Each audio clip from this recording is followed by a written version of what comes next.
When a rent control unit in New York City becomes vacant, some landlords are warehousing that unit rather than repairing it and putting it back on the market because they would suffer a huge financial loss. But now, tenants and advocates are trying to force landlords to repair those units and rent them out at a loss.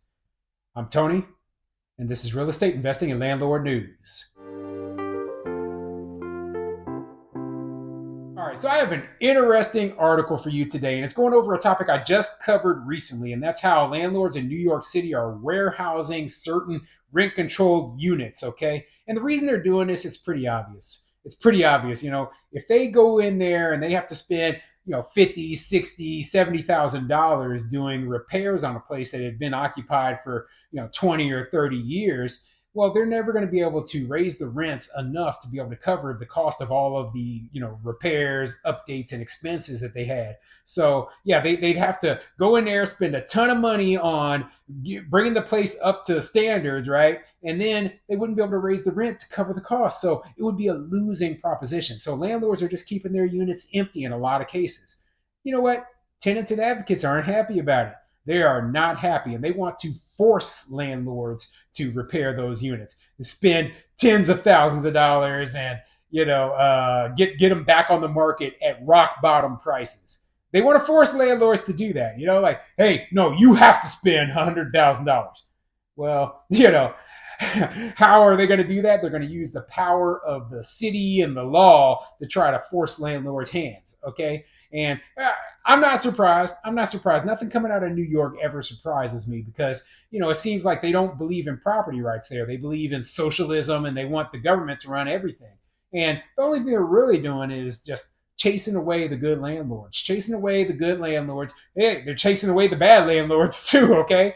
They're chasing away everyone. And properties are falling into disrepair as, landlords are just starting to lose more and more money.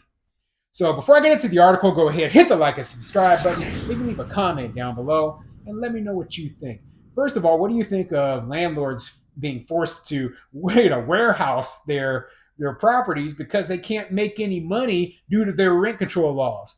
And second of all, what do you think of them trying to force landlords to rehab and renovate and repair those units? Okay, I think that they are fighting an uphill battle. They're not going to be able to, force landlords to spend money they don't want to spend.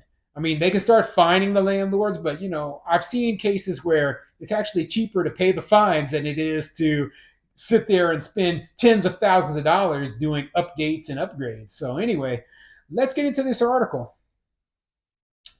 This article is coming from bronx.news12.com, and it says, housing advocacy groups push for New York City to keep landlords accountable of deteriorating vacant units. And this article has a short video with it, and I'll play that for you right now.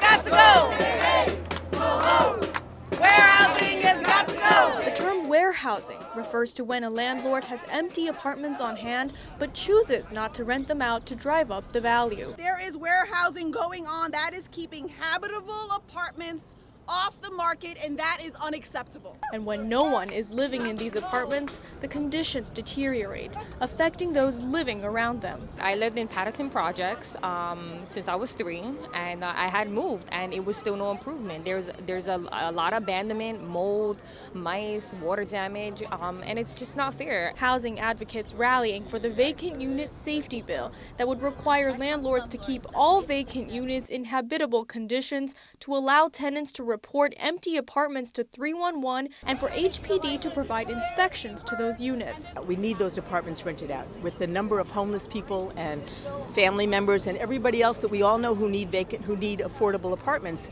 it's a shame, as my sign says, it's a shame that landlords are letting these apartments go. All right, you saw the video. Let's get into the article. Housing advocacy groups gathered in Foley Square to rally against the warehousing issue in New York City that's keeping affordable apartments off the market. Thousands of apartments are reported to be empty, and according to the tenants who live next to them, they're also neglected by landlords in deteriorating conditions. Tenants who live next door say they've seen mold, bird and rat feces, pipes, and walls falling out, heating issues, and more.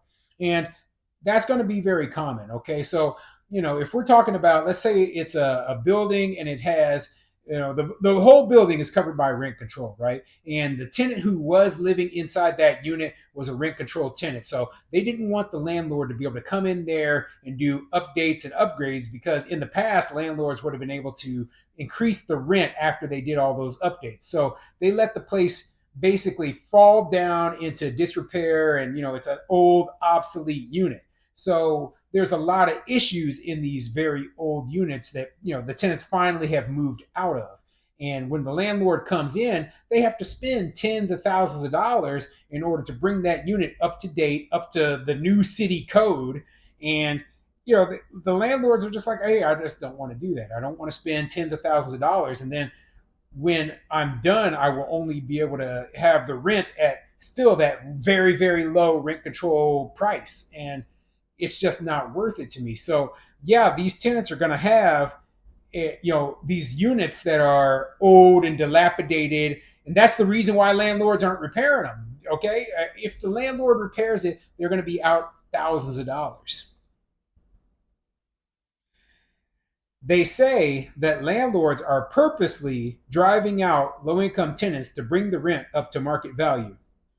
Council members Gail Brewer and Carlina Rivera have backed Intro 195. The bill would require landlords to keep all vacant units in good, habitable conditions, to allow tenants to report empty apartments to 311, and for the city's Department of Housing Preservation and Development to provide inspections to those units. So you heard that correct, okay? So basically, what they want to do is they want to allow tenants to rat out their landlords and say, oh, no, this unit next to me is vacant, right? And then the city will send inspectors in, right? And these inspectors, what they'll do is they'll be like, oh, no, this place fails inspection. So now you as a landlord have to do all these repairs that we're going to, cite you for. So they would force landlords' hands, and they would be forced to spend tens of thousands of dollars fixing up all of these old units. Now, that's awful. That's absolutely awful. And if the landlord does spend all that money, and then, what they hope, I'm sure, is that the landlord will then rent the property out again. And they would be forced to rent it out at the super low rock bottom rent control price. So this is kind of a back, like it doesn't look like it, but what it really is they're trying to backdoor force these landlords into rehabbing their properties and then putting them back on the market at rock bottom rent control prices. And this is the kind of ridiculousness we have, right? Rather than saying, okay, we have an affordable housing crisis, there isn't enough affordable housing here in New York City, what they do is they say, well, we're going to force landlords to provide affordable housing. No. Here's what you do, right? You get rid of more rules, more regulations, and you allow landlords, you allow the system to work for itself. And that will bring housing prices down. The more regulations you have, the harder it is to operate your business, the more expensive it is to operate your business, the more expensive housing costs are going to be. Everyone knows this. It makes no sense to me. Brewer and Rivera are also asking the department to be more transparent when it comes to reporting numbers on vacant apartments. So yeah, they want to know how many vacant apartments there are out there. And that's a really hard thing to determine because, the number changes. It changes a lot. And some units are vacant for a long period of time. Some are vacant for a very short period of time. But a landlord should never, and I'm talking never, be forced to spend money on rehabbing units if they're unoccupied. Okay? Who cares if the place, is, dusty and, crappy if nobody's living in there? Okay, if the rest of the building is all up to code and all up to standards and the place isn't like a fire hazard or any of that, then who cares? You could have all the walls wide open, as long as the place is sealed up, it doesn't matter. So yeah, man, nothing surprises me anymore coming out of New York City, okay? They seem to hate landlords there, and they just keep losing more and more of their property rights.